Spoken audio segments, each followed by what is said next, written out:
आणि सर्वात महत्त्वाचे म्हणजे विवाह रेषा. तुमचं लग्न कधी होईल, फक्त लग्न नाही तर तुम्हाला कधी कोणती व्यक्ती आवडू शकेल. विवाह रेषा डायरेक्ट लग्नच दाखवत नाही, विवाह रेषा ही तुम्हाला एखादी व्यक्ती आवडणं हे सुद्धा दाखवते. हातांवरून तुम्ही सांगू शकतात का की हा व्यक्ती आयुष्यात किती पैसे कमवू शकतो आणि त्याची गॅरंटी किती सर?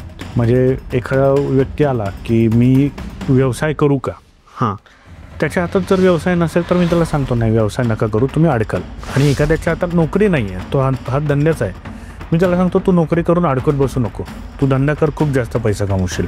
तुम्ही हे सांगू शकता की या वयामध्ये याचं लग्न होईल? मी या प्रश्नावर थोड्या वेगळ्या दृष्टीने असतो. मी असंही सांगतो की ह्या वर्षी लग्न करू नका. लोक माझ्याकडे बऱ्याचदा येतात की आम्हाला आता लग्न करायचंय, मी त्यांना सांगतो की ह्या वर्षी लग्न करू नका, त्याच्याऐवजी ह्या वर्षी लग्न करा, तुमचं लग्न व्यवस्थित चांगलं टिकेल. माझं म्हणणं कसं आहे ना, दोन ऑपोजिट लोकच एकत्र छान बिझनेस करू शकतात. ओके, नाही ज्याचं प्लॅनिंग चांगलं आहे त्यांनी एक्झिक्युशनमध्ये लुडबुड करू नये. बरोबर. ज्याचं एक्झिक्युशन चांगलं आहे त्यांनी प्लॅनिंगमध्ये लुडबुड करू नये. करेक्ट. दोन पार्टनर माझ्यासमोर जर आले तर मी सांगतो की प्लॅनिंग तूच करायचं आहे, तू त्याच्यात लक्ष नाही द्यायचं, तेव्हा तू सपोर्ट करायचं आहे. राईट. आणि एक्झिक्युशन तूच करायचं आहे, तू त्याच्यात फक्त सपोर्ट करायचं आहे. समजा माणसाच्या हातामध्ये आहे, म्हणजे जो नवरा आहे त्याच्या हातात ती रेषा सांगते की त्याला बेबी होऊ शकतं, बट जी बायको आहे तिच्या हातामध्ये अशी रेषा आहे की त्याच्यातून नाही आहे, की बेबी नाही आहे तिच्याच्यात. सर अशा याला सोल्युशन काय? एक पॉडकास्ट मी बघितला होता ज्यामध्ये त्या स्त्रीची फसवणूक झाली होती अशा पद्धतीने की तिचा नवरा समलिंगी होता, त्याच्यात तिची फसवणूक झाली, तिला ते नंतर कळालं. हातांच्या रेषेवरून हे कळू शकतं का की हा व्यक्ती समलिंगी, गे, लेस्बियन जे आपण म्हणतो त्या टाईपचा आहे किंवा नाही, हे कळू शकतं. एखाद्याच्या चेहऱ्यावर सर आपण बघतो की अशी कपाळावर एक काळी पट्टी येते किंवा असे डाग येतात काळ्या कलरचे, सर ते कशाचं साईन आहे? हां, म्हटलं नाही, हा टॅनिंग नाही आहे. काळा भाग, कपाळाचा हा भाग किंवा इथे अचानक काळं होतं, हां, अशा वेळेस त्याच्यावरती करणी किंवा नजरबाधा या गोष्टी झालेल्या असतात. साधे सोपे उपाय असतात, काही गोष्टी करायच्या असतात. आर्थिक त्याच्यात काही येत नाही, म्हणजे मी जे शक्यतो उपाय सांगतो त्याला 1000 रुपयापेक्षा जास्त खर्च येत नाही. हां, म्हणजे आधीच लोक माझ्याकडे त्रासलेली आलेले असतात, त्यांना अजून मी काहीतरी 10-12 हजाराचा उपाय सांगायचा हे मला नाही पटत. गरजेचं नाही की त्यांनी काहीतरी केलेलंच आहे म्हणून तुम्हाला त्रास होतोय, पण एखाद्याला तुमच्या गोष्टी बघून वाईट वाटणं याचा पण तुम्हाला त्रास होऊ शकतो. ओके. हां, मग त्याच्यासाठी मी जे काही उपाय सांगतो त्यातला एक खूप चांगला उपाय की रुद्राक्ष घालणं. सर कुणाच्या हातावर जर तीळ असली तर त्याचं काय मिनिंग असू शकतं? पॅच कुठला चांगला आहे, म्हणजे कुठल्या काळात त्यांनी जास्त फोकस केलं पाहिजे, प्रयत्न केले पाहिजेत, आणि कुठल्या याच्यात शांत बसलं पाहिजे. प्रत्येकाला बॅड पॅच पण आहे, चांगला पॅच पण आहे. ओके. मग त्यांनी कधी जास्त फोकस करून प्रयत्न केले पाहिजेत हे मी त्यांना सांगतो. आता इतके मराठीतले सिंगर आहेत, प्रत्येकाला कायमच फेम मिळतं असं नाही आहे. त्यांना फेम कधी मिळणार आहे, त्यांना पैसा कधी मिळणार. आता या दोन गोष्टी वेगळ्या आहेत. एखाद्याला असं असतं की मला कंपनी थ्रू मी बाहेर देशात गेलो पाहिजे, भरपूर लोकांना वाटतं. बरोबर. तर ते आपल्याला हातावरून कळतं? 100% कळतं. म्हणजे दोन गोष्टी आहेत त्याच्यात, शॉर्ट पिरियडसाठी जाणं आणि तिकडं सेटल होणं. Hello guys and welcome to banter with Chetan. मित्रांनो, आज आपल्यासोबत आहे प्रद्योत पेंढरकर सर. सर नमस्ते. नमस्कार. मित्रांनो, जर आपण सभोवताली बघितलं सध्या तर एक भीतीचं वातावरण आहे. लोकांना वाटतंय की AI मुळे रिसेशन येईल, जॉब जातील, त्यासोबतच असं काही वाटतं की माझा पैसा चालला जाईल का, मी कर्जात डुबेल का, कारण लोकांवर EMI आहे. भरपूर लोक ॲस्ट्रॉलॉजी बघतात, ॲस्ट्रॉलॉजी बघितल्यानंतर आपण कुंडली बघतो, कुंडलीमध्ये तुमचा परफेक्ट वेळ असेल, टाईम असेल तर ती परफेक्ट असू शकते. बट मित्रांनो, हातांवरच्या रेषांचं जे शास्त्र आहे ते तुमच्याबद्दल अचूक सांगू शकतं प्रत्येक गोष्ट. तेच आपण आज सरांकडून जाणून घेणार आहे की तुमच्या आयुष्यात पैसा कधी येऊ शकतो, तुम्ही कोणत्या फील्डमध्ये तुमचं करिअर केलं पाहिजे. त्यासोबतच जर तुमच्या मनामध्ये काही भीती आहे, एखादी गोष्ट मला असं वाटतं की तुमच्यावर कुणीतरी काहीतरी नजर लावली आहे, समथिंग लाईक दॅट, त्या सगळ्या गोष्टींबद्दल सर आपल्याला आज अतिशय चांगल्या पद्धतीने समजवणार आहे. सर तुमचं स्वागत आहे आपल्या चॅनलवर परत एक वेळ. धन्यवाद. सर, जेव्हा आपण हातांच्या रेषा बघतो तर आपल्या प्रेक्षकांना पटवून देण्यासाठी तुम्ही काय सांगाल की कशा या रेषा आपलं भविष्य सांगू शकतात? बेसिकली कसं आहे ना, हातावरच्या रेषा, मग ते आयुष्य रेषा असू देत, भाग्य रेषा असू देत, मस्तक रेषा असू देत, हृदय रेषा असू देत, प्रत्येक रेषा हे त्याचं त्याचं काम करत असते किंवा त्याचं त्याचं कारकत्व दाखवत असते. आयुष्य रेषा दाखवते तुमच्या आयुष्यात घडणाऱ्या घटना दाखवते, चांगल्या वाईट, तुम्हाला होणारे मानसिक शारीरिक त्रास दाखवते, तुम्हाला मिळणारी प्रगती दाखवते. हे सगळं आयुष्य रेषेवरनं कळतं. तुमचं आयुष्य कसं आहे, तुमच्या आयुष्यात काही तुम्हाला त्रास होणार आहेत का, आजार होणार आहेत का, या सगळ्या गोष्टी तुम्ही आयुष्य रेषेवरनं बघू शकता.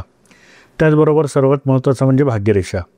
तुमच्या हातात कधी पैसा येणार आहे, कधी पैसा टिकणार आहे. बऱ्याचदा असं होतं की पैसा येत असतो पण सेव्हिंगच होत नाही. म्हणजे माझ्याकडे असे बरेच क्लायंट येतात की सर पैसा भरपूर येतोय पण महिन्याच्या शेवटी पैसा टिकत नाही. ओके.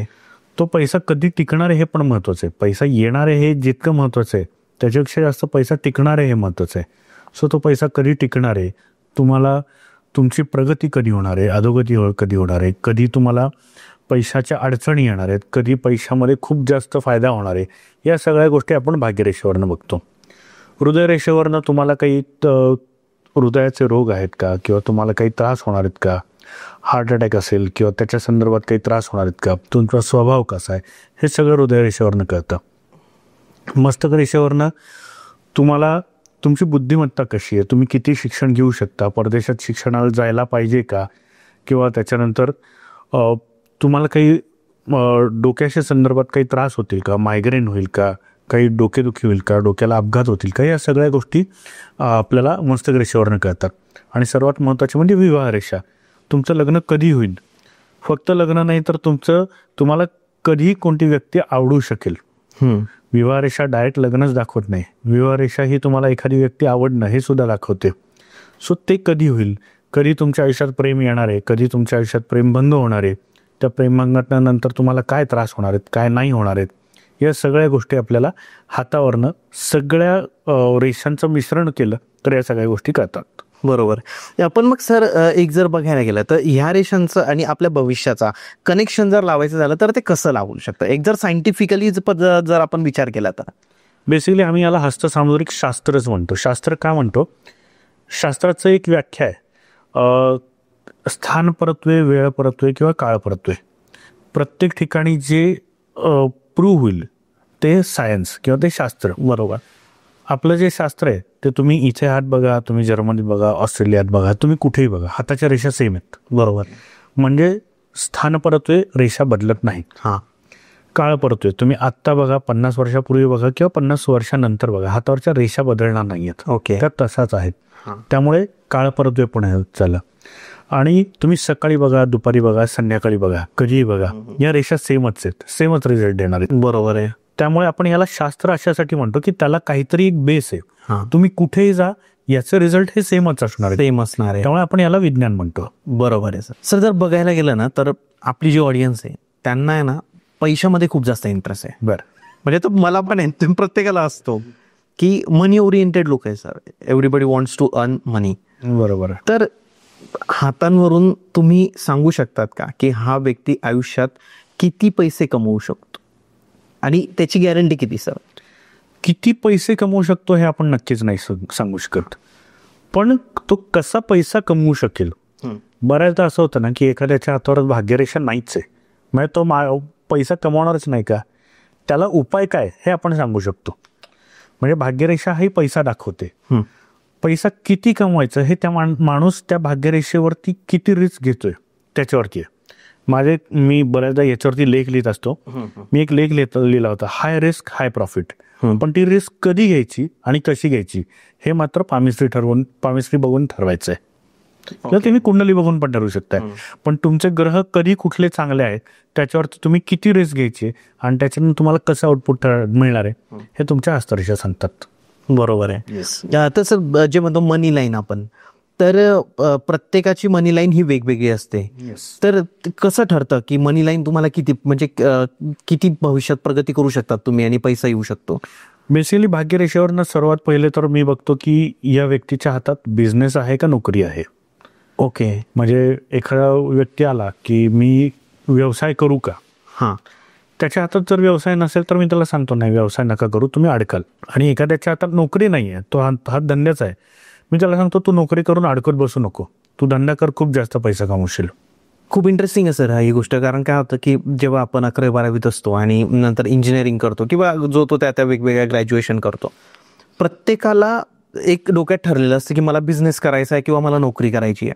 पण जर त्याच्या हातांवरूनच त्याला आधीच कळालं की जर त्याने तुम्हाला हात दाखवल्यानंतर तुम्ही त्याला सांगतायत की बाबा तुझ्यासाठी नोकरी बरी आहे किंवा तुझ्यासाठी बिझनेस बरा आहे, तर तो त्या फील्डमध्ये गेला तर गेल्यावर तो त्या ठिकाणाच्या टॉपला जाऊ शकतो. आता कालचीच गंमत सांग हां. मला. काल एक क्लायंट आली होती, एक 18 वर्षाची मुलगी होती ती. ओके. तिच्या वडिलांची इच्छा होती की तिने इंजिनिअरिंग करावं बरं. आणि तिला इंजिनिअरिंग करायचं नव्हतं, तिला फॅशन डिझायनिंग करायचं होतं. सो मी ते सगळं बघताना तिचा हात बघितला, तिला म्हटलं तू फॅशन डिझायनिंग करायचंय नक्की कर, हां. पण तुला एक डिग्री असणं गरजेचं आहे जी इंजिनिअरिंगचं असेल तर जास्त फायदा होईल. बरोबर. पण मग ती त्याच्यात व्यवसाय करणार आहे का जॉब करणार आहे हा तिचा जो प्रश्न होता तो आपल्याला हातावरून खूप इझिली कळला. आणि आपण तिला सांगितलं तू बिझनेसच करणार, तू जॉब करणार नाहीये, तू इंजिनिअरिंग कर आणि त्याच्यानंतर फॅशन डिझायनिंग करून तू स्वतःचा व्यवसाय खूप छान पद्धतीने करू शकतेस. बरोबर. सो हे सगळं जे आहे ते आपल्याला हाताच्या कॅल्क्युलेशनवरनं चांगलं बघता येतं. आता सर याच्यात कसं होतं ना की हातांच्या रेषा असतात, बट कोणत्या एजला काय होईल याचा मापदंड काय? कारण ही रेष समजा माझी जाते, बरोबर. बट मी तर आता माझा अभ्यास नाही आहे तर मी नाही सांगू शकत, बट त्यात तुमची एक्सपर्टीज आहे, तर तुम्ही कसं सांगाल की कुठे आल्यानंतर किंवा त्या रेषेचा एज कसं तुम्ही फाईंड करतात की या एजला असं होईल आणि ते किती ॲक्युरसी आहे सर त्याच्यात? ॲक्युरसी खूप जास्त ॲक्युरसी, म्हणजे आपण त्या वर्षापर्यंत पोहोचतो.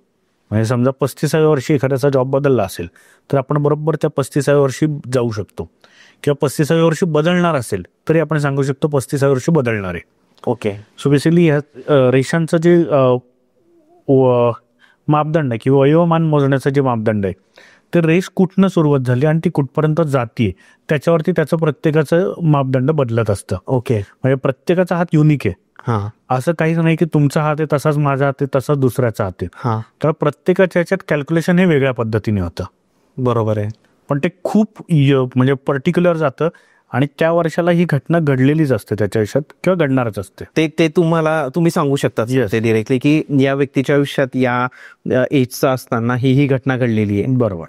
आणि मग त्याच्यावरून मग सर आता मग तुम्हाला हे कळू शकतं की समजा आता एखाद्याचं वय आज 18 आहे किंवा 25 आहे, समथिंग लाईक 18 ते 25, आणि त्याला लग्न करायचंय, तुम्ही हे सांगू शकता की या वयामध्ये याचं लग्न होईल? मी थोडं या प्रश्नाला थोड्या वेगळ्या दृष्टीने Yes. मी असंही सांगतो की ह्या वर्षी लग्न करू नका. लोक माझ्याकडे बऱ्याचदा येतात की आम्हाला आता लग्न करायचंय, मी त्यांना सांगतो की ह्या वर्षी लग्न करू नका, त्याच्याऐवजी ह्या वर्षी लग्न करा.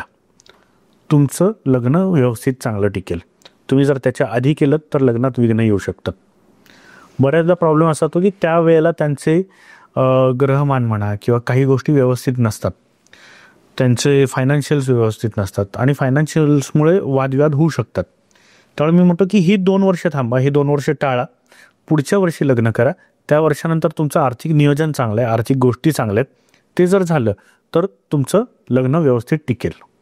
ओके. सो कधी होईल किंवा कधी करा याच्याऐवजी कधी नका करू हे पण मी सांगतो त्याच्यात. हे जास्त इम्पॉर्टंट आहे आजकाल बघायला गेलं तर. कारण सर लग्नाचा विषय असा होऊन जातो ना की आता लग्न करायचंय तर एक व्यक्ती आहे, तर जेव्हा लग्न जुळवायची वेळ येते तेव्हा आपण कुंडलीप्रमाणे गुणमिलन करतो, तर मग त्यावेळेस दोन्ही हात तुम्ही चेक करतात का? बेसिकली गुणमिलन हे थोडंसं ना खूप जास्त आकड्यांचा खेळ आहे हा. बरं. म्हणजे 18 गुण जुळले याचा अर्थ काय? 18 गुण जुळले याचा अर्थ नॉर्मल माणसाला काहीच कळणार नाही. त्याला फक्त एवढंच माहिती की 18 पेक्षा जास्त गुण जुळले तर लग्न करायचं, 18 पेक्षा कमी जुळले तर लग्न नाही करायचं. बरोबर. पण का? त्याच्याऐवजी मी हातातनं काय बघतो, त्या व्यक्तीचं आयुष्य कसं आहे, त्या व्यक्तीचं पैसा कसा आहे, त्या व्यक्तीचा स्वभाव कसा आहे, त्या व्यक्तीची संतती योग कसा आहे, हे सगळं बघून मी सांगतो की या व्यक्तीने या व्यक्तीशी लग्न करावं की नाही. गुणमिलनमध्ये 18 पेक्षा जास्त गुण जुळलेत आणि लग्न एकदम चांगलं आहे असं कधीच होत नाही, आणि 18 पेक्षा कमी गुण जुळलेत म्हणून लग्न मोडलंच आहे असंही होत नाही. त्याच्याऐवजी माझं कायम म्हणणं असतं तुम्ही कुंडली बघा नाही तर हात बघा, पण त्याचा फलादेश घ्या. म्हणजे त्या व्यक्तीच्या आयुष्यातलं त्याचा स्वभाव कसा आहे, सगळ्यांशी जुळवून घेण्याचा स्वभाव आहे की नाही, त्याच्यानंतर त्याची आर्थिक गोष्टी कशा आहेत, त्याचं आरोग्य कसं आहे, त्याला संतान रेषा आहे की नाही. कारण महत्वाचे वादाचे मुद्दे हेच असतात की मला मूल होत नाहीये किंवा आर्थिक परिस्थिती ढासळलेली असते, मग लग्नामुळे माझी आर्थिक स्थिती ढासळली का, असे प्रश्न काही जणांना वाटतात. आणि त्याच्यातनं वाद होऊन मग घटस्फोट होतात. बरोबर. त्याच्यावेळेस माझं म्हणणं की ह्या गोष्टी तुम्ही आधीच बघा.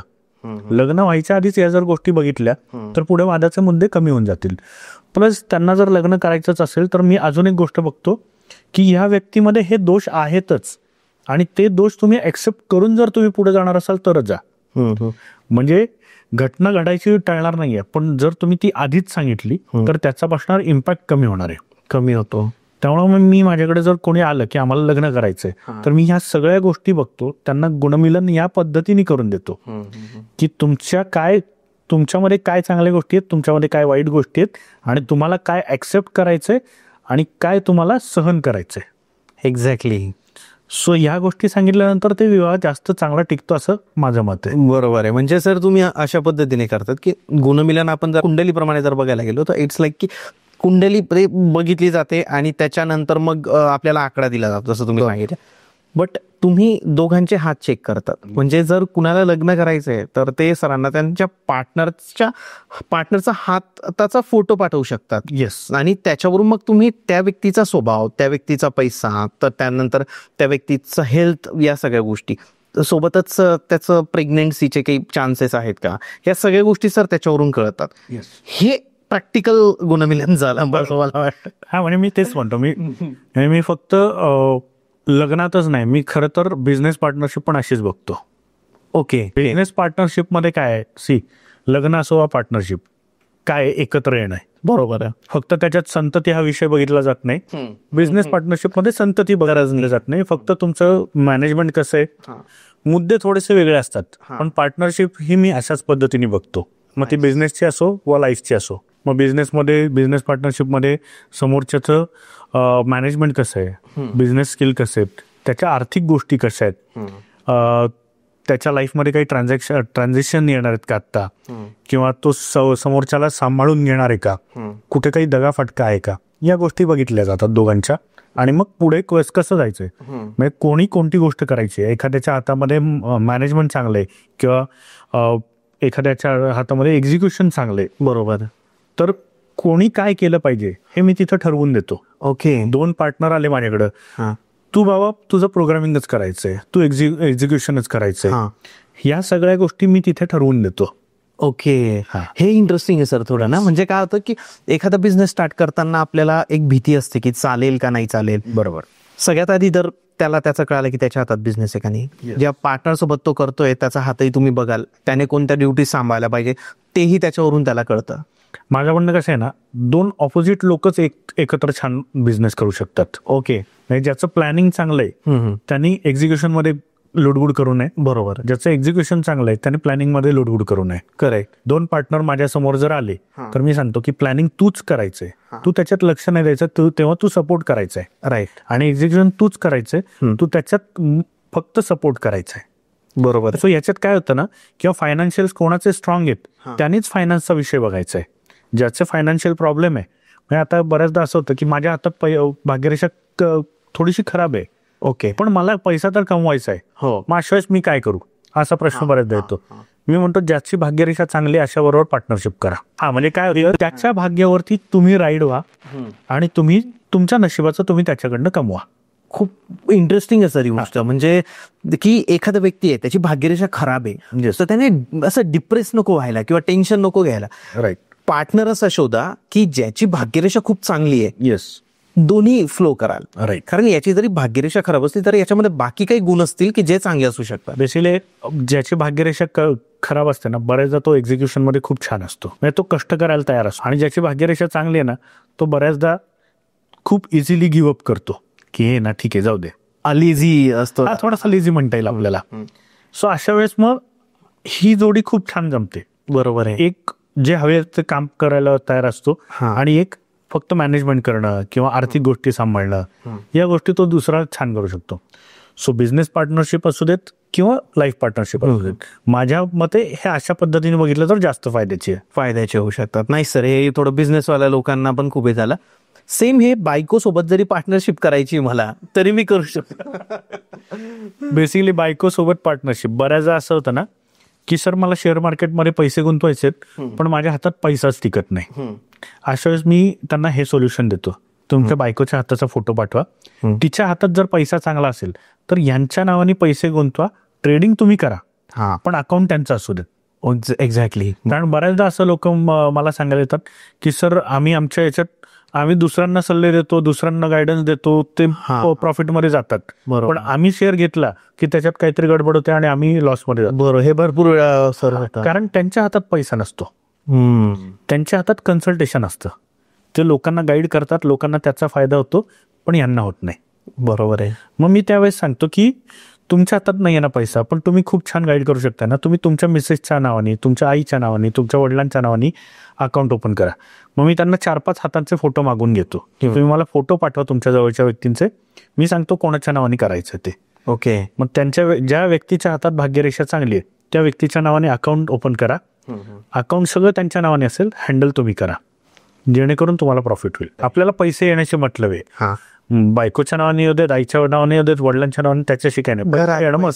घरात पैसा येतोय, झालं सगळं, बाकी काही नको. सो हे अशा पद्धतीने एक वेगळे सोल्युशन्स काहीतरी मी देतो. हो. म्हणजे माझ्याकडे आलेली व्यक्ती, आधीच माझ्याकडे म्हणण्यापेक्षा कुठल्याही ॲस्ट्रोलॉजर आलेली व्यक्ती ही त्रासलेलीच असते. त्याला अजून 10-15 हजार रुपयाचे काहीतरी उपाय द्या आणि त्रास द्या, त्याच्याऐवजी मी हे अशा पद्धतीचे एक वेगळे सोल्युशन्स काहीतरी देतो, जेणेकरून त्यांना पैसा काहीच खर्च करायचा नाही, पण फायदा मात्र नक्की होईल. एक्झॅक्टली. खूप इंटरेस्टिंग आहे सर, कारण लोक त्रासलेले असतात, त्यांचा गैरफायदा नको घ्यायला कुणीही ॲस्ट्रोलॉजर राहू द्या. माझ्याकडे पण खूप येतात, म्हणजे तेही खूप चांगल्या पद्धतीने हे करतात सर, आणि तुमचे विचार म्हणजे सेम काइंडचे आहे, त्यामुळे लोक फसायला नको आपले, नाही का, ते मेन गोष्ट आहे त्याच्यात. सर आजकाल आहे ना, इनफर्टिलिटी ही मोठी समस्या झाली आहे. बरोबर. बाळ नाही होते, त्याच्यासाठी मल्टिपल रिझन्स आहे की एक कल्चर थोडं चेंज झालंय, आपलं फूड मध्ये फरक पडलाय. तर सर समजा माणसाच्या हातामध्ये आहे, म्हणजे जो नवरा आहे त्याच्या हातात ती रेषा सांगते की त्याला बेबी होऊ शकतं, बट जी बायको आहे तिच्या हातामध्ये अशी रेषा आहे की ज्याच्यातून नाही आहे, की बेबी नाही आहे तिच्याच्यात. सर अशा याला सोल्युशन काय आहे? अशा याला खरं तर सोल्युशन काय आहे ना, तर मेडिकल ट्रीटमेंट. इनफर्टिलिटी तुम्ही म्हणताय की फूडमुळे किंवा लाईफस्टाईलमुळे, माझं म्हणणं आहे त्याच्यापेक्षा जास्त पण ना तुम्ही वेळ चुकीची निवडल्याने होतं. बऱ्याचदा असं होतं ना की लोकांना आता लाईफ एन्जॉय करायची आहे. बरोबर. त्यामुळे लग्न झाल्यानंतर फर्टिलिटीचा जो मेन पिरियड आहे तो वेळ लोक एन्जॉय करण्यात घालवतात. आम्हाला आत्ता बेबी नको आहे, आम्ही बेबी प्लॅन करतोय. इथेच मला थोडीशी गडबड, 10 वर्षातच शब्द आला सर, प्लॅन करतोय. मला इथे थोडी गडबड वाटत. राईट. म्हणजे त्यांच्या हातात लग्नानंतर काही ठराविक वेळेनंतर जर बाळ असेल, संतती रेषा असेल, आणि त्या याच्यात त्यांनी प्रयत्नच नाही केला, ट्रायच नाही केला, तर नाही होणार संतती. बरोबर आहे. आणि मग त्यानंतर तुम्हाला मेडिकल ट्रीटमेंट, IVF जे असतं त्यालाच जावं लागणार आहे. म्हणूनच मी म्हणतो की तुम्ही जेव्हा लग्न करता तेव्हा जर तुम्ही प्लॅन करून घेतला की कधी बेबी किंवा कधी संतती योग आहे, त्यावेळेस तुम्ही प्लॅन केला तर तुम्हाला मेडिकल ट्रीटमेंटची वगैरे गरज नाहीये काहीच. बरोबर आहे. तुम्ही नैसर्गिकरित्या तुम्हाला बाळ होणार आहे. बरोबर. अशा याच्यात तुम्ही विनाकारणच महत्वाचा काळ घालवून नंतर जर तुम्ही बाळासाठी आलात तर तुम्हाला त्रासच होणार आहे. एक्झॅक्टली. एक सर थोडा out of the box question आहे, तर तुम्ही आन्सर करायचं का नाही, this is depend on you. But एक पॉडकास्ट मी बघितला होता ज्यामध्ये त्या स्त्रीची फसवणूक झाली होती अशा पद्धतीने की तिचा नवरा समलिंगी होता. ओके, ठीक आहे. येस. मी तो पॉडकास्ट बघितला ऍक्च्युली. तर त्याच्यात तिची फसवणूक झाली, तिला ते नंतर कळालं. हातांच्या रेषेवरून हे कळू शकतं का की हा व्यक्ती समलिंगी, गे, लेस्बियन जे आपण म्हणतो त्या टाईपचा आहे किंवा नाही, हे कळू शकतं? समलिंगी आहे का याच्यापेक्षा मी थोडंसं वेगळं म्हणेन की फिजिकल नीड्स या व्यक्तीच्या वेगळ्या आहेत हे नक्की कळतं. हे हातांवरून समजू शकतं, हातावरून हे समजू शकतं. म्हणजे त्या व्यक्तीला ऑपोजिट सेक्सबद्दल फिजिकल अट्रॅक्शन आहे का, काही वेगळ्या गोष्टींची या व्यक्तीला गरज आहे, ते त्या व्यक्तीचा हात आणि चेहरा दोन्ही बघावं लागतं. समोर ती व्यक्ती असावी लागते. असं नाही होत की तुम्ही फक्त हाताचा फोटो पाठवून दिलाय आणि होतं, असं नाही. ओके. या एका प्रश्नासाठी आणि संततीसाठी मी कंपल्सरी सांगतो की माझ्या समोर बसा. असे प्रश्न येतात सर? हो, बरेच. आता परवाच एक माझे कॅनडाचे क्लायंट होते, त्यांचा प्रश्न होता संतती कधी होईल. मी म्हटलं असं नाही सांगतात, संततीसाठी मात्र माझ्या समोर बसलं पाहिजे. बरं. आणि जेव्हा तुम्ही असा जर प्रश्न विचारता की समलैंगिक व्यक्ती कळते, कळून जातं, 100% कळते, पण ती व्यक्ती समोर असावी लागते, कारण काही रेषा या खूप बारीक आहेत ज्या फोटोमधनं कळत नाही. म्हणून मी म्हणतो की अशी व्यक्ती समोरच असली पाहिजे. त्याच्यावरनं मग आपण नक्की सांगू शकतो की ह्या व्यक्तीचा फिजिकल नीड्स वेगळे आहेत आणि मग त्याच्याशी लग्न करताना त्या फिजिकल नीड्स जाणून घेतल्या पाहिजेत आणि मग ठरवलं पाहिजे. कारण बऱ्याचदा बायसेक्शुअल पण व्यक्ती असते, नॉट नेसेसरी की ती गेच असेल, लेस्बियन असेल, पण बायसेक्शुअल पण असते. बायसेक्शुअल अशा वेळेस त्या व्यक्तीला मूलबाळ पण होणार आहे. अशा वेळेस त्या व्यक्तीला मूलबाळ पण होणार आहे, पण त्याला अजून सुद्धा काही गोष्टी गरजेच्या असतात. रेमेडीज का सर, उपाय? रेमेडीज हे वेगळं. ओके, मी म्हणतो त्या व्यक्तीच्या गरजा वेगळ्या असतात. हा, गॉट इट. येस, म्हणजे त्या व्यक्तीच्या गरजा पुरुष आणि स्त्री हे दोन्ही असतात. अशा वेळेस मग हे लग्नाच्या आधी कळू शकतं आणि मग ते नंतरचे धोके टळू शकतात. हे खूप मुद्दा झालाय सर, कारण आजकाल म्हणजे वाढत चाललंय हे LGBTQ वगैरे या गोष्टी. Depend on the people, but still हा मुद्दा वाढत चाललाय. बेसिकली आता 1-2 आठवड्यापूर्वीच एक क्लायंट येऊन गेला, तो बायसेक्शुअल होता. ओके, आणि त्याने तुम्हाला सांगितलं? नाही, एक चांगलं असतं की लोक डॉक्टरकडे जसं काही लपवत नाही तसं आमच्याकडे पण काही नाही लपवत लपवत. बरोबर आहे. आमच्याशी डिस्कस करताना खूप क्लिअर आणि सगळ्या गोष्टी क्लिअर असतात. आमची पण जबाबदारी आहे त्या व्यक्तीचं नाव कधी बाहेर नाही येत. एक्झॅक्टली. त्या व्यक्तीने ते सांगितलं की सर अशा अशा गोष्टीमुळे माझा आता डिवोर्स केस चालू आहे. बायसेक्शुअल असल्यामुळे. बायसेक्शुअल म्हणजे त्याला 2 मुलं आहेत. त्याला 2 मुलं आहेत. ओके, बायसेक्शुअल आहे त्यामुळे 2 मुलं आहे, पण त्याला पुरुष पण आवडतात आणि तो पुरुषांसोबत पण त्याचे संबंध असतील, त्यामुळे मग इकडे प्रॉब्लेम झाला. ओके. त्यामुळे हा एक खरं तर म्हणजे चूक नाहीये त्या व्यक्तीची, त्याला निसर्गाने दिलेलं आहे. माझं म्हणणं काय, निसर्गाने जे दिलेलं आहे तो तसा वागतोय. समाजासाठी ते चूक आहे, पण त्या व्यक्तीसाठी ते चूक नाहीये. बरोबर. पण या गोष्टीमुळे त्या मुलीचं नुकसान नको, नाहकचं नशीब नको फुटायला. त्यामुळे माझं म्हणणं या गोष्टी नक्की कळतात जर समोर आले, समोर हात दाखवला, चेहरा बघितला की त्या गोष्टी कळतात. एक्झॅक्टली. आणि ते आपण त्रास कमी करू शकतो. त्रास कमी होऊ शकतो सर, कारण ही समस्या वाढत चालली आता. एखाद्याच्या चेहऱ्यावर सर आपण बघतो की अशी कपाळावर एक काळी पट्टी येते किंवा असे डाग येतात काळ्या कलरचे, सर ते कशाचं साईन आहे? बेसिकली कसं आहे ना, लोकांना बऱ्याचदा ते टॅनिंग वाटतं. म्हणजे माझ्याकडे एक क्लायंट आला होता, मी त्याला विचारलं की हा काळा पट्टा कशामुळे आलाय. तो म्हणे सर नाही, मी कुठेतरी गेला होता, आय गेस गोवावरी. तो म्हणे त्याच्यामुळे टॅनिंग आलंय. म्हटलं नाही, हा टॅनिंग नाहीये. काळा भाग, कपाळाचा हा भाग किंवा इथे अचानक काळं होतं. अशा वेळेस त्याला त्याच्यावरती करणी किंवा नजरबाधा या गोष्टी झालेल्या असतात. म्हणजे तो जो व्यक्ती माझ्याकडे आला होता तो माझ्या सगळ्या गोष्टी अडकत आहेत, माझी कामच होत नाही आहेत, मला प्रमोशनच मिळत नाही, या गोष्टीसाठी आला होता. मी त्याला विचारलं, हे साधारण तुझ्या चेहऱ्यावरती काळे डाग जेव्हापासून आलेत तेव्हापासून हे व्हायला लागलंय का? तो म्हणे नाही सर, लग्नानंतरच माझ्या याच्यावरती काळे डाग आलेत आणि तेव्हापासूनच सगळ्या गोष्टी घडतात. ते जेव्हा रिलेशन मी चेक केलं तेव्हा ते काळे डाग हे नजरबाधेमुळे होते. मग त्याला साधे सोपे उपाय असतात, काही गोष्टी करायच्या असतात. आर्थिक त्याच्यात काही येत नाही. म्हणजे मी जे शक्यतो उपाय सांगतो त्याला 1000 रुपयापेक्षा जास्त खर्च येत नाही. म्हणजे आधीच लोक माझ्याकडे त्रासलेली आलेले असतात, त्यांना अजून मी काहीतरी 10-12 हजाराचा उपाय सांगायचा हे मला नाही पटत. बरोबर. माझे उपाय हे जास्तीत जास्त 450, 500, 1000 याच्या व्यतिरिक्त नसतात. सो मी त्याला ते उपाय सांगितला, त्या गोष्टी झाल्या. 3 महिन्यांनी त्याचा फोन आला मला की सर बऱ्यापैकी ते डाग पण कमी झालेले आहेत आणि माझा प्रॉब्लेम पण बऱ्यापैकी सॉल्व्ह व्हायला लागलेले आहेत. सो त्या गोष्टी हे नजरबाधा किंवा करणी याच्यामुळे चेहऱ्यावरती डाग पडणं, कपाळावरती डाग पडणं, हातावरती डाग येणं या सगळ्या गोष्टी असतात. सर नजरबाधा, करणी वगैरे या विषयाबद्दल जर थोडं बोलायचं झालं अजून तर काय सांगाल सर? हे कोण करतं किंवा हे कशा थ्रू? म्हणजे झाले आपले काही पॉडकास्ट ज्याच्यात आपण डिस्कस केले, बट तुमचे अनुभव वेगळे आहेत. तुम्ही भरपूर. तर माझं याच्यावरती एक उपाय, तुमचे प्रियजनच करतात, जवळचे लोक.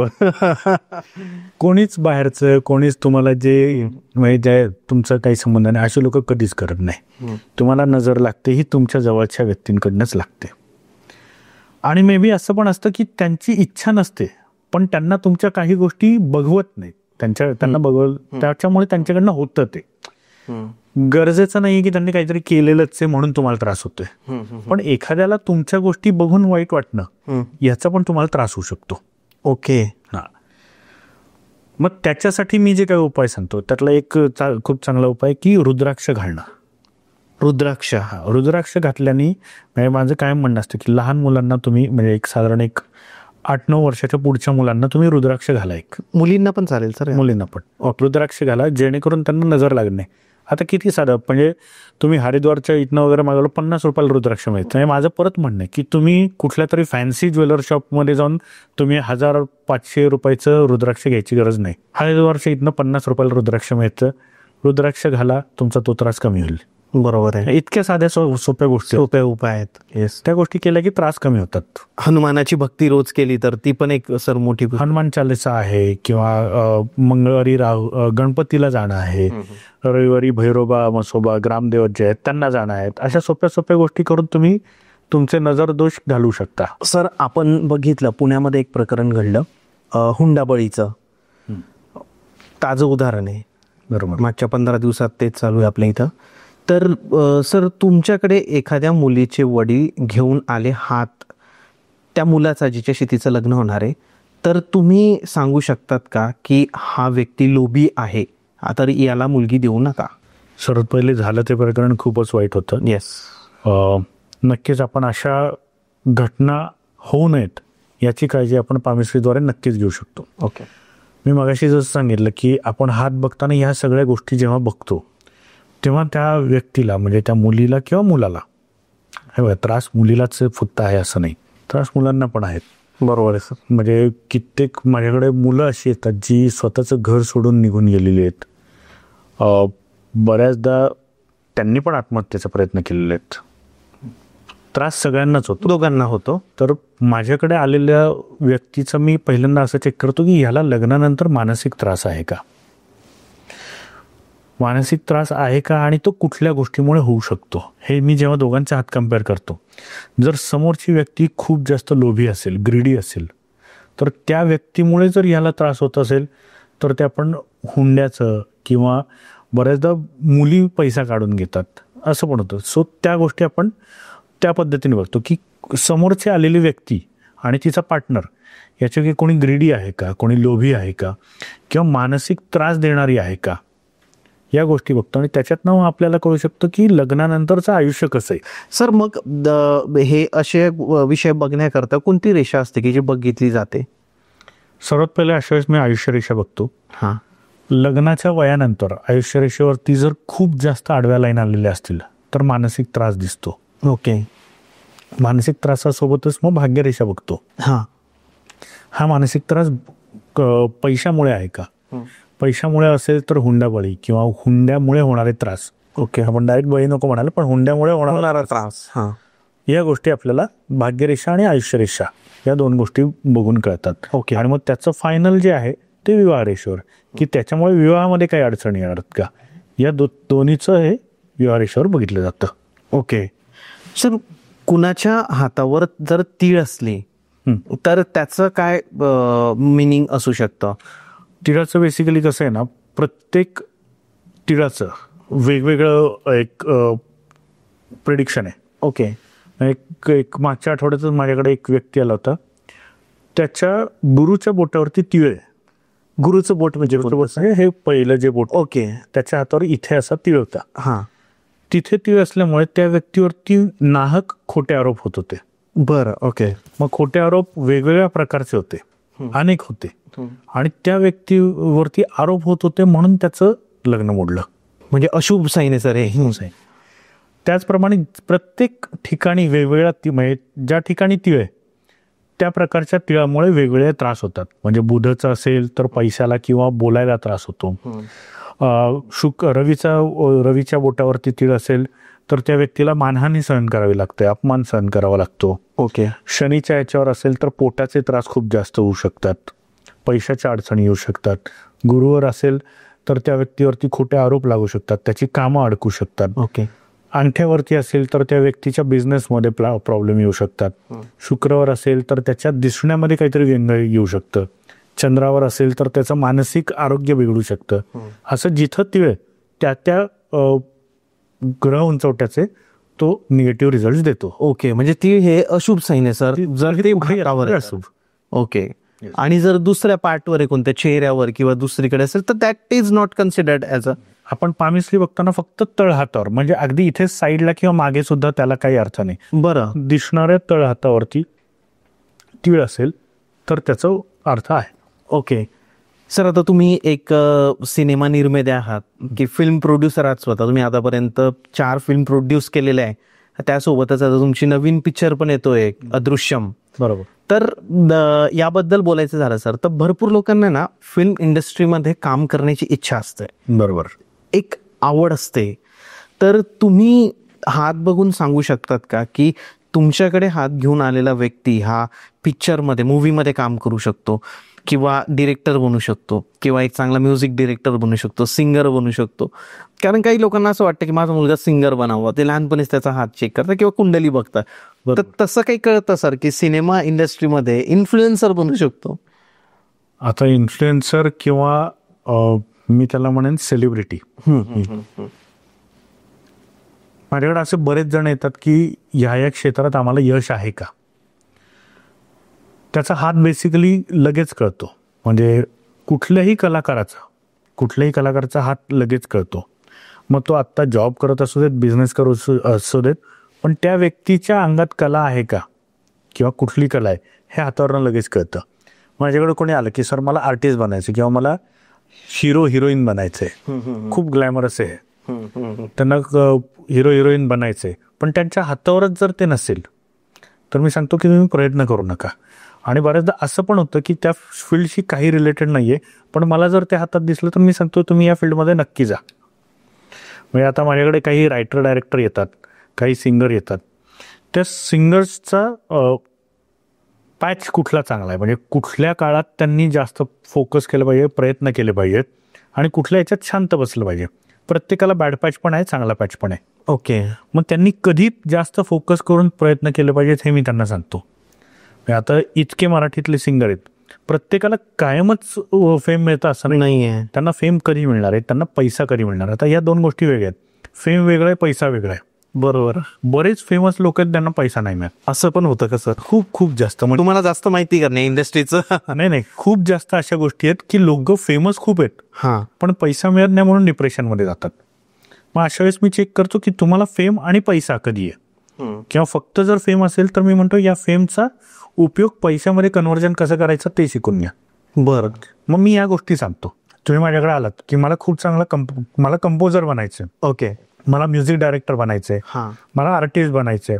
मी पहिले त्याचा हात चेक करतो, कुठल्या काळामध्ये तो चांगला करू शकतो. बरोबर. तो काळ त्याला देतो आणि ह्या काळात तू तुझा गोल्डन पिरियड आहे, तू प्रयत्न कर असं सांगतो.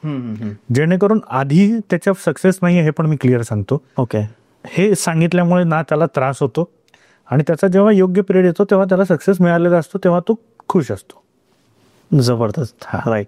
म्हणजे सर आपल्याला हेही कळू शकतं की कोणत्या फील्डमध्ये त्याने जावं आणि नाही. जसं आपण आता फिल्म इंडस्ट्रीचं एक्झाम्पल घेतलं. आता सर IT मध्ये एक भीती निर्माण झाली, रिसेशन वाटतंय लोकांना, या सगळ्या गोष्टी. तर तुम्हाला हे कळू शकतं का हात बघून की याचा करिअरमध्ये याचा जॉब जाणार आहे का नाही जाणार आहे, की याचा जॉब कंटिन्यू राहणार आहे, याच्या करिअरमध्ये अडथळे आहेत का, हे कळतं आपल्याला? 100% कळतं. म्हणजे बऱ्याचदा लोक येतात. आता मागच्या आठवड्यात एक कॅनडाचा हे होता, त्यांनी सांगितलं मी सिलिकॉन व्हॅलीतच राहतो आणि मला म्हणजे सिलिकॉन व्हॅलीत सध्या खूप जास्त रिसेशन चालू आहे. ओके. माझा जॉब जाईल अशी मला भीती वाटते. पण त्याच्या हातावर कुठेही भाग्यरेषा तुटलेली नव्हती, भाग्यरेषा कुठे खंडित झालेली नाही आहे, त्याला काही आडविरेष नाही आहे. त्यामुळे मी त्याला बिंदास सांगितलं तू बिंदास राहा, तुझा जॉब जाणार नाही. ओके. असे बऱ्याचदा लोक येतात की सर मला जॉब चेंज करायचा, मी करू की नको. मग मी त्यांना तो पिरियड देतो की आत्ता नका करू, ह्या काळात करा तर तुम्हाला चांगलं मिळेल. तुम्ही आत्ता जॉब सोडला तर तुम्हाला कुठेतरी थोडंसं कॉम्प्रोमाइज करून जॉब पकडावा लागेल. राईट. त्यापेक्षा मी ह्या काळात सांगतो ह्या काळात तुम्ही जॉब घ्या, तुम्ही जॉब बदला, तुम्हाला जास्त सक्सेस मिळेल. सो जॉब कधी बदलावा, जॉब बदलावा की नाही, जॉब जाणार आहे की नाही, जॉबमध्ये प्रगती कधी आहे, या सगळ्या गोष्टी आपल्याला हातावरनं कळतात. करेक्ट. कारण टू द पॉईंट कळतात, बरोबर त्याचं वय पण कळतं. वय पण कळू शकतं. येस. येस. तुमच्याकडे भरपूर लोक येत असतील 10वी-11वी नंतर कोणत्या स्ट्रीम मध्ये जायचं, तर तेही आपण सांगू शकतो सर की याने काय करावं ऍक्च्युली. बेसिकली त्याच्यात आपण काय गोष्ट बघतो ना, 10वी-12 म्हणजे माझ्याकडे साधारण 8वीपासनं मुलं येतात. हां. मी 12व्या वर्षानंतरच हात बघतो. त्याच्या आधी जर काही प्रॉब्लेम असेल तरच हात बघतो, नाहीतर हात बघत नाही. 12 वर्षाच्या वरच्याच लोकांचे हात तुम्ही बघता. 12व्या वर्षानंतर मी काय बघतो, त्याचं करिअर कसं आहे, त्याचं करिअर कुठल्या दिशेला आहे. म्हणजे अगदी कला, विज्ञान, engineering, defence sector, government job, या सगळ्या गोष्टी हातावरनं कळतात. आणि यापर्यंत येस सर, सगळं त्या व्यक्तीने डिफेन्समध्ये जावं की नाही या गोष्टी सुद्धा आपण हातावरनं बघून सांगू शकतो. सो कुठली स्ट्रीम निवडावी, त्या स्ट्रीममध्ये पण बऱ्याच आता आर्ट्स घेतल्यानंतर आर्ट्समध्ये काय घ्यावं या गोष्टी पण आपण सांगतो. बरोबर. त्यांनी सायकोलॉजीकडे जावं का त्याला ऐतिहासिक गोष्टींची आवड आहे, त्यांनी त्याच क्षेत्रात जावं, हे सगळं आपण त्याच्यात सांगू शकतो. येस. येस. बिझनेस करायची प्रत्येकाची इच्छा आहे सर, बट कोणत्या क्षेत्रात करावा. रिअल इस्टेट आहे, जसं यूट्यूब आता करतोय, फिल्म इंडस्ट्री झाली, त्यासोबतच वेगवेगळे कॉस्मेटिक्स, त्याच्यानंतर ब्युटी पार्लर. एखादी स्त्री असते, गृहिणी असते, तिला वाटतं की मी एक छोटा उद्योग चालू करावा, कोणता तरी केकचं शॉप ओपन करावं. हे आपल्याला कळेल का की हातांच्या रेषांवरून की कोणत्या निशमध्ये तिने बिझनेस करावा. मी शक्यतो डायरेक्ट निश न सांगता मी त्यांना 3 ऑप्शन विचारतो. ओके. की तुम्हाला कशातलं ज्ञान आहे आणि तुम्हाला काय करायचं. आमच्या सरांनी आम्हाला एक खूप छान उदाहरण दिलं होतं. बऱ्याचदा काय होतं ना, एखाद्याचं भाग्यांक 2 आहे म्हणून त्याला पाण्याशी रिलेटेड व्यवसाय सांगतात, पण 2 हा भाग्यांक लाखो लोकांचा असणार आहे. आणि एखाद्याने केलेलं नॅनो टेक्नॉलॉजी आणि त्याला आपण पाण्याशी संदर्भात व्यवसाय करायला सांगितलं तर ते पूर्ण चूक होईल. बरोबर आहे. त्यामुळे आमच्या सरांनी कायम सांगितलं होतं की समोरच्याला काय इंटरेस्ट आहे आणि त्याचं काय नॉलेज आहे या गोष्टी विचारून घ्या आणि मग त्याला त्याच्यातला कुठला सुटेबल होतोय हे तुम्ही तुमच्या ज्ञानावरती ठरवा. ओके. मी त्यांच्याकडनं 3 ऑप्शन घेतो की तुम्ही ऑप्शन द्या की तुम्हाला काय काय येतंय आणि काय काय आवडतंय. ओके. 3 ऑप्शन मधलं मग मी सिलेक्ट करून देतो की ह्या तिन्हीपेक्षा हे चांगले. बरोबर. मी त्याला प्रायोरिटी देतो की पहिली ही प्रायोरिटी असेल, दुसरी ही आणि तिसरी ही. ओके. मी अशा पद्धतीने त्यांना गाईड करतो. एक्झॅक्टली. म्हणजे ते सॉर्टेड होऊन जातात ते सगळे. आपण बघतोय सर की आजकाल की एक डिप्रेशन येतं लोकांना, एन्झायटी वाढते लोकांमध्ये, तर त्याचं कारण काय असू शकतं आणि त्याचा आणि हाताचा काय संबंध. कारणपेक्षा मी म्हणेन ना की सध्या डिप्रेशन किंवा एन्झायटी या शब्दाला ग्लोरिफाय केलं गेलं आहे. माझं स्पष्ट मत आहे. करेक्ट. म्हणजे माझ्याकडे परवा एक क्लायंट आलं होतं, ते तर सांगत होती मला एन्झायटीच्या ट्रिप्स येतात. ट्रिप येतात काय म्हणजे स्ट्रेस मॅनेजमेंट. स्ट्रेस येतो त्याला काय मॅनेज करायचं, थोडी ना पैसा आहे, पैशाला मॅनेजमेंट करणं गरजेचं आहे. बरोबर आहे. स्ट्रेसचा काढून कसं टाकता येईल ते बघायचंय, त्याचं मॅनेजमेंट करण्यासारखं ती गोष्टच नाहीये. बरोबर. एन्झायटी, डिप्रेशन हे येतं का, हे पहिल्यापासून येतं लोकांना. असं नाही की आत्ता या 5 वर्षात डिप्रेशन आलेलं आहे. या 5-10 वर्षात त्या गोष्टीला ग्लोरिफाय केलं गेलेलं आहे. बरोबर. लोक आनंदाने सांगतात की मला डिप्रेशन येतं, किंवा ते खूप याने सांगतात हो मला डिप्रेशन येतं. अरे डिप्रेशन ही चांगली गोष्ट नाहीये. तुम्हाला ते येतं हे तुम्ही असं काय म्हणतात त्याला, खूप प्राऊडली सांगतात, प्राऊडली बोलतात. हे प्राऊडची गोष्टच नाहीये. डिप्रेशन येणं हे चूक आहे. हो. ते येतं, ते काय येतं ते सगळं आपल्याला हातावरनं कळतं, पण ते तुम्ही प्राऊडली सांगण्यापेक्षा त्याच्यातनं बाहेर कसं पडता येईल ते बघणं गरजेचं आहे. बरोबर. सो माझं म्हणणं असतं की डिप्रेशन हे प्रत्येकाला येतं, असं नाही की एखाद्याच व्यक्तीला येतं दुसऱ्यालाच येतं. प्रत्येकाला येतं. डिप्रेशन हे प्रत्येकाला येतं. प्रत्येक जण ते हँडल कसं करतो हे जास्त महत्वाचं आहे. बरोबर. आणि ते हँडल कसं केलं पाहिजे हे आपण सांगतो. एक्झॅक्टली. म्हणजे त्याच्या हातावरती जर आता याचं एक खूप छान उदाहरण आहे ना, मला हातावरनं काय कळतं की मला म्हणण्यापेक्षा कुठल्याही पामिस्टला हातावरनं काय कळतं की त्या व्यक्तीचं वेंट आउट काय असलं पाहिजे. म्हणजे एखाद्याचं बोलणं हे वेंट आउट असतं. एकदा तो गोष्ट बोलून टाकला की त्याच्या मनातनं निघून जातो आणि तो मोकळा होतो. करेक्ट. एखाद्याचं वेंट आउट असतं लिखाण. म्हणजे एखादा डायरी लिहितो किंवा काहीतरी लिहितो आणि मोकळा होऊन जातो. बरोबर. सो प्रत्येकाचं वेंट आउट हे वेगळं आहे. माझ्याकडे मध्ये एक क्लायंट आला होता, त्याचं वेंट आउट होतं बासरी वाजवणं. बासरी वाजवणं हे त्याच्यासाठी मेडिटेशन होतं. सो ह्या गोष्टी मला हातावरनं कळतात की काय केल्याने तुमचं डिप्रेशन कमी होणार आहे. माझ्याकडं मागच्या आठवड्यात एक क्लायंट आली, ती 9 गोळ्या डिप्रेशनच्या, सकाळी 9 गोळ्या संध्याकाळी 9 गोळ्या, एवढ्या हेवी डोसेस चालू आहेत. गरज नाही आहे त्याची. त्याच्याऐवजी तुम्ही मार्ग निवडा ना की तुमचं डिप्रेशन कशाने कमी होणार आहे? राईट. तो जर तुम्हाला वेंट आउट कळला, तुम्ही ते करायला लागला, तर या गोळ्या आणि या गोळ्यांचा साईड इफेक्ट खूप जास्त आहे. बरोबर. तो तुमचा निघून जाईल. आपल्याला फक्त काय शोधायचं की माझा वेंट आउट काय. राईट. ते एकदा मिळालं की तुम्ही डिप्रेशनमधनं बाहेर याल. खूप इंटरेस्टिंग बोललात सर तुम्ही. ऍक्च्युली वेंट आउटचा अर्थ असा होतो की निघून जाणे. सर ते बोलतायत, काही लोकांना नाही कळालं त्याचा अर्थ. तर सर एक पॉडकास्ट मी काल ऐकला. इट वॉज रिलेटेड टू एक अधिकारी होते की जे जेलमध्ये राहून आले 14 महिने, आणि त्यांना त्याच्या होत्या होस्ट त्यांनी विचारलं की कैदी सुसाईड का करतात. ते बोलले की तिथलं जे वातावरण आहे ते तुम्हाला डिप्रेस्ड करणार आहे. तुम्ही डिप्रेशनमध्ये जातात तुरुंगामध्ये राहिल्यानंतर. जो व्यक्ती ते जे डिप्रेशन आहे ते रडून बाहेर काढतो तो तिथं खुश राहू शकतो. बरोबर. पण जो आतल्या ठेवतो तो सुसाईड करतो. जसं तुम्ही सांगितलं, रडणं पण एक वेंट आउट झाला. मी तेच म्हणतो की आपल्याला आपलं वेंट आउट कळलं पाहिजे.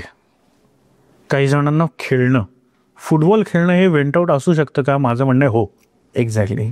कुठलाही गेम, कुठलीही कला, कुठलंही लिखाण, कुठलंही वाचन, गाणी ऐकणं हे वेंट आउट आहे. हिप्नोटिझम, आता आपण हिप्नोटिझम ऐकतो. मी स्वतः हिप्नोटिझम शिकलेलो आहे. मी हिप्नोटिझमचं ट्रीटमेंट पण द्यायचो. ओके. आता ते खूप वेळ जातो म्हणून बंद केलं. ओके.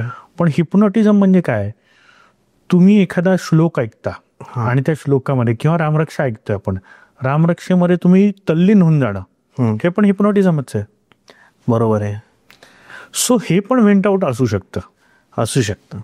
सो प्रत्येकाला फक्त त्याचं वेंट आउट मिळणं गरजेचं आहे. वेंट आउट मिळालं की डिप्रेशन जाणारच आहे. आणि माझं एकच म्हणणं आहे, प्लीज याला ग्लोरिफाय करू नका. डिप्रेशन येतं हे सांगणं प्राऊडली नसलं पाहिजे. त्याच्यातनं बाहेर कसं निघायचं हे सांगणं प्राऊडली असलं पाहिजे. एक्झॅक्टली. सर, स्त्रियांना काही आजार होतात. आपण बघतो की एखाद्या घरामध्ये फक्त स्त्रियाच आजारी पडतात, किंवा एखादी स्त्री काही काम करत असताना पाय सटकून तिचा पाय फ्रॅक्चर होतो, किंवा की हार्मोनल प्रॉब्लेम्स येत असतात, पिरियड्सचे काही इश्यूज असतात. हे असे का होतात? कोणत्या रेषा त्याला कारणीभूत असतात? रेषा म्हणण्यापेक्षा ना, हे थोडंसं वास्तूच्या रिलेटेड जातं. बरं. तर वास्तू बघताना मला बऱ्याचदा असं जाणवतं की घरात फक्त स्त्रियांनाच त्रास आहे. मग ती स्त्री 70 वर्षाची असू दे, 40 वर्षाची असू दे, नाहीतर एक 9-10 वर्षाची मुलगी असू देत, फक्त स्त्रियांनाच प्रॉब्लेम होतात. सो त्या घराची ईशान्य दिशा अशा वेळेस बघायला पाहिजे. ईशान्य दिशेमध्ये टॉयलेट असेल, ईशान्य दिशेमध्ये काहीतरी प्रॉब्लेम असेल, तर अशा गोष्टी होतात. बरोबर आहे. वास्तुशास्त्र हे असंच आहे की प्रत्येक दिशेला एक कारकत्व दिलेलं आहे. त्या दिशेमध्ये जर काही गडबड असेल तर त्या पर्टिक्युलर त्या जेंडरला प्रॉब्लेम होऊ शकतो. बरोबर आहे. सो हे सगळं वास्तुशास्त्रामध्ये येतं. तो वास्तूचा पार्ट. एखाद्याला असं असतं की मला कंपनी थ्रू मी बाहेर देशात गेलो पाहिजे, भरपूर लोकांना वाटतं. बरोबर. तर ते आपल्याला हातावरून कळतं? 100% कळतं. म्हणजे 2 गोष्टी आहेत त्याच्यात. शॉर्ट पिरियडसाठी जाणं आणि तिकडं सेटल होणं, हे दोन्ही गोष्टी कळू शकतात. दोन्ही गोष्टी कळतात. ओके. म्हणजे लोक बऱ्याचदा विचारतात की मग परदेशी जाणार आहे का? परदेशी जाणार आहे का, याच्यावरती माझे उत्तर, म्हणजे माझे 2 प्रश्न असतात. तुम्हाला तिकडे सेटल व्हायचंय का फक्त टायमिंग जायचंय? आणि मग मीच त्यांना सांगतो की तुम्ही सेटल होऊ शकता की नाही, तुम्ही फॉर टायमिंग जाऊ शकता की नाही. त्या गोष्टी आरामात कळतात. ते समजू शकता आपल्याला. येस, क्लिअर समजतं. आणि बऱ्याचदा तर असं होतं की हा थोडासा इंट्युशनचा भाग आहे, पण कुठल्या भागात जाणार आहे या गोष्टी पण अचानक कळून जातात. असं होतं सर तुमच्या? म्हणजे सध्या ऑस्ट्रेलियाकडे खूप जास्त ओढ आहे लोकांचा. ऑस्ट्रेलियात जातात लोक. येस, बरोबर आहे. सर, काही लोकांच्या हातावरच्या ज्या रेषा असतात ना, त्या खूप डार्क असतात आणि खूप क्लिअर असतात. बरोबर. तर त्याचा काय मिनिंग झाला? बेसिकली रेषांचा पोत वेगवेगळा असतो. ओके. काही रेषा खूप पातळ असतात, काही रेषा खूप जाड असतात. प्रत्येक रेषेचं वेगळं कारकत्व आहे. म्हणजे आयुष्य रेषा जेवढी क्लिअर तेवढी चांगली, तेच भाग्यरेषा जेवढी पातळ तेवढी चांगली. म्हणजे आपल्याला असं म्हणता येत नाही की याच्या सगळ्या रेषा डार्क आहेत म्हणजे सगळं चांगलं, आणि सगळ्या रेषा पातळ आहेत म्हणजे सगळं वाईट, असं नाही आहे. प्रत्येक रेषा म्हणजे भाग्यरेषा ही जेवढी पातळ आणि एकसारखी ती खूप चांगली, तेच आयुष्य रेषा जेवढी डार्क तेवढी चांगली. बरोबर आहे. सो त्यामुळे असं बायफर्गेट करता येत नाही. पण एक मला इथं फक्त एक मेन्शन करायला आवडेल. हातावरती डाग, तीळ वेगळे, पण हातावरती बऱ्याचदा डाग असतात आणि अशा व्यक्तींना भास खूप होतात. भास होणं किंवा विचित्र स्वप्न पडणं. विचित्र स्वप्न म्हणजे त्याच्याशी काही संबंधच नसतो त्या व्यक्तीचा, असे स्वप्न पडतात.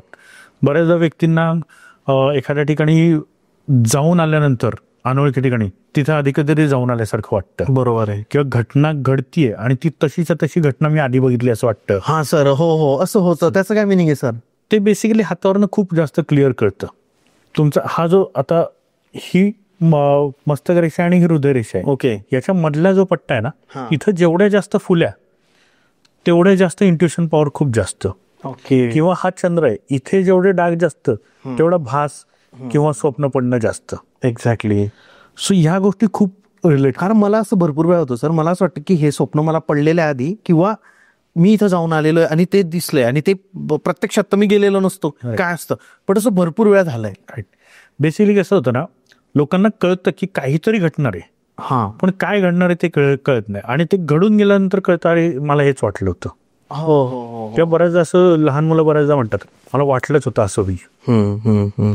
ते काय होतं आणि ते का होतं हे आपण फार्मसीद्वारे सांगू शकतो, आणि त्याचा उपयोग आपल्या आयुष्यात कसा करून घ्यायचा ते आपण फार्मसीद्वारे सांगू शकतो. देजावू होतं, पण त्याचा उपयोग कसा करायचा. राईट. सो हे आपण फार्मसीतनं सांगू शकतो. सर, पितृदोष, त्याबद्दल तुम्ही काय सांगाल? पितृदोष एखाद्याच्या आयुष्यावर कसा परिणाम करू शकतो? पितृदोष म्हणजे बऱ्याचशा लोकांना एक गैरसमज आहे. पितृदोष म्हणजे त्यांना वाटतं वडिलांचा दोष. सो ते वडिलांचा नाही. पितृ म्हणजे आपले पितर, आपले पूर्वज, त्यांच्यापासून चालत आलेला दोष. ओके. बेसिकली जेव्हा आपण हातावरती पितृदोष बघतो तेव्हा आपण त्या व्यक्तीच्या हातावर जर पितृदोष दिसला तर आपण त्याच्या पणजोबांपासून पूर्ण हे बघतो. त्याच्यात बऱ्याचदा असं झालेलं असतं की घरामध्ये अपमृत्यू झालेले असतात. काही अपमृत्यू म्हणजे ऍक्सिडेंट असेल, आत्महत्या असेल किंवा खून असेल, असं त्या घरात झालेलं असतं. त्याच्यानंतर त्यांच्या जमिनीमध्ये एखादी समाधी वडिलोपार्जित जमीन असते, त्याच्यात एखादी समाधी किंवा मंदिर असतं. सो अशा व्यक्तींना संतती आणि विवाह याच्यामध्ये खूप प्रॉब्लेम होतो. एकतर विवाह होतच नाही, झाला तर खूप उशिरा होतो, नाहीतर मग झाल्यानंतर घटस्फोट होतो. बरं. किंवा मग संतती उशिरा होते, संतती होत नाही, झाल्यानंतर काहीतरी प्रॉब्लेम होतो. आणि विशेषतः जेव्हा पितृदोष असतो तेव्हा असा त्रास एखाद्या व्यक्तीला होत नाही, घरातल्या 80% लोकांना होतो. बरं. हां, म्हणजे मी जेव्हा माझ्याकडे जेव्हा व्यक्ती येते आणि मला जेव्हा हातावरती पितृदोष दिसतो तेव्हा मी त्यांच्या पंजोबांपासून सगळं विचारतो. तुमच्या आजोबांना किती मुलं, तुमच्या पिढीमध्ये किती लोक, आणि मग मी प्रत्येक घर एक एक टिक करून बघतो की यांना काय प्रॉब्लेम आहे, यांना काय प्रॉब्लेम आहे, यांना काय प्रॉब्लेम आहे. आणि जेव्हा ते 5-6 जण असतात, 5-6 जणांपैकी जवळपास 3-4 जणांना प्रॉब्लेम असतो. जेव्हा अजून मोठी फॅमिली होते, समजा 15 जणांची फॅमिली निघाली, 15 जणांपैकी 10पेक्षा जास्त जणांना तो प्रॉब्लेम असतो. सो त्यावेळेला तो पितृदोष असतो.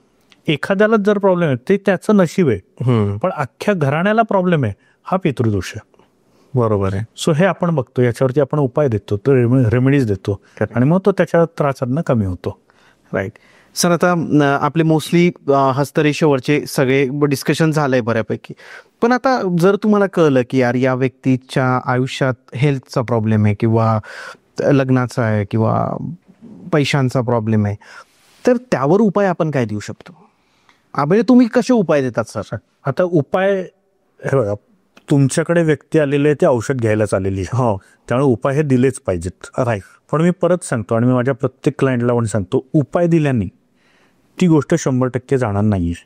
घटना ही घडणारच आहे, ओके, पण फक्त त्या घटनेचा इम्पॅक्ट कमी होणार आहे, आणि जो आपण करू शकतो त्याच्यासाठी मग मी शक्यतो, म्हणजे मी जसं मगाशी पण म्हणलं, माझ्याकडे किंवा कोणाकडेही आलेला क्लायंट जो असतो तो आधीच त्रासलेला असतो, त्यामुळे त्याला जास्त खर्चिक न पाडता कसे उपाय देता येतील ते मी देतो. फॉर एक्झाम्पल, एखादा आलाय की मला व्यवसाय करायचा आहे पण माझ्याकडे पैसा नाहीये, आणि मला त्याच्या हातात पण दिसतंय की त्याचा भाग्यरेषा खराब आहे.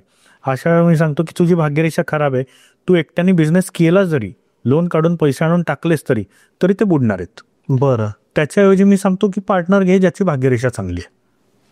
सो माझे उपाय असे प्रॅक्टिकल असतात की जेणेकरून त्या व्यक्तीचे भाग्य जे आहे ते तू थोडंसं उधार घे आणि तुझं आयुष्य चालव. इंटरेस्टिंग. हे झालं. त्याच्यानंतर मी काही उपरत्न सांगतो. रत्न जेव्हा आपण धारण करतो, रत्नामध्ये मग पुष्कराज आला, पाचू आला, माणिक आला, हिरा आला. एकतर हे महाग पण खूप असतात, म्हणजे जवळपास 10-12 हजाराच्या पुढे असतात. प्लस त्यांचे जसे फायदे आहेत तसे तोटे सुद्धा आहेत. बरोबर आहे. म्हणजे पुष्कराज जेव्हा आपण घालतो तेव्हा त्या व्यक्तीचा गुरु चांगला होतो, कामं अडकणं बंद होतं, पण त्याचबरोबर त्या व्यक्तीची व्यवहार ज्ञान कमी होतं. ओके. हा. पाचू जेव्हा आपण घालतो तेव्हा त्याला बिझनेसला मदत नक्कीच होते, पण थोडंसं ते व्यक्तीचं बोलणं थोडंसं उर्मट होतं, रूढनेस. हा. त्यामुळे मी शक्यतो सांगताना उपरत्न सांगतो. उपरत्नांचे साईड इफेक्ट कमी आहेत, कारण इफेक्ट पण कमी आहेत. म्हणजे जसे रत्नांचे इफेक्ट आहेत त्यापेक्षा उपरत्नांचे इफेक्ट कमी आहेत नक्कीच, पण त्याचे साईड इफेक्ट पण कमी आहेत. ओके. आणि रत्न असेल, उपरत्न असतील, कुठलेही उपाय असतील, माझं म्हणणं हे सपोर्ट सिस्टीम आहे. ते काय तुमचं आयुष्य बदलणार नाहीयेत. बरोबर. फक्त ते सपोर्ट करणार आहेत तुम्हाला तुमच्या डेस्टिनेशन पर्यंत पोहोचवण्यासाठी. हा. त्यामुळे मग मी शक्यतो 450, 550, मॅक्सिमम 1000 रुपयेपर्यंतचे उपाय मी लोकांना देतो. प्लस मी असे उपाय देतो जे त्यांना घरच्या घरी करायचे. ओके. म्हणजे मी कुठलाही, म्हणजे समजा पितृदोष दिसला, मी त्याला त्रिपिंडी करायला नाही सांगत. म्हणजे नाशिकला जा, त्र्यंबकेश्वरला जा, मोठी पूजा कर, अजिबात नाही. आधीच तो त्रासलेला आहे, अजून एवढा खर्च एवढा जास्त खर्च करण्यापेक्षा मी त्याला तुला घरच्या घरी काय करता येईल, तू जिथे राहतो तिथे काय करता येईल, त्या गोष्टी सांगतो. ओके. इंटरेस्टिंग आहे सर. म्हणजे त्या लोकांचे पैसेही वाचतात आणि त्यांना समाधानही मिळतं, त्यांनी प्रॉब्लेम सॉल्व्ह होतात. सगळ्यात इम्पॉर्टंट आहे की तो आपल्याला प्रॉब्लेम सॉल्व्ह करायचा आहे. त्यांना प्रॉब्लेम मध्ये न टाकता त्यांना व्यवस्थित बाहेर काढणं हे सगळ्यात मेन असतं. सर, हा पॉडकास्ट बघितल्याननंतर भरपूर लोकांना वाटत असेल की तुमच्यासोबत कन्सल्ट करावं, तर तुम्ही तुमचा नंबर काय सांगाल? माझा नंबर आहे 7057931115. ओके. हा नंबर आहे. येस. व्हॉट्सअप कॉल दोन्ही करू शकतो. व्हॉट्सअप कॉल फक्त माझा एक आहे, मी क्लायंट समोर असताना फोन नाही उचलू शकत. बरोबर. शक्यतो व्हॉट्सअप करावं. करेक्ट. आणि तुम्हाला भेटायला येऊ शकतात. म्हणजे आपण ऑनलाईन पण घेऊ शकतो, ऑफलाईन पण घेऊ शकतात. सर, तुमचं मनापासून धन्यवाद. खूप छान माहिती दिली सर तुम्ही, आणि खूप सिम्पल वे मध्ये समजवलं. काय असतं, हस्तरेषा असा पार्ट आहे की जो आपण प्रत्येक कॅमेरा समोर जाऊन नाही दाखवू शकत. बरोबर. कारण खूप डिटेल आहे. बट तुम्ही ज्या पद्धतीने समजवलं तर ते लोकांना खूप इझी वे मध्ये कळालं असेल. तुमचं परत एक वेळ थँक्यू.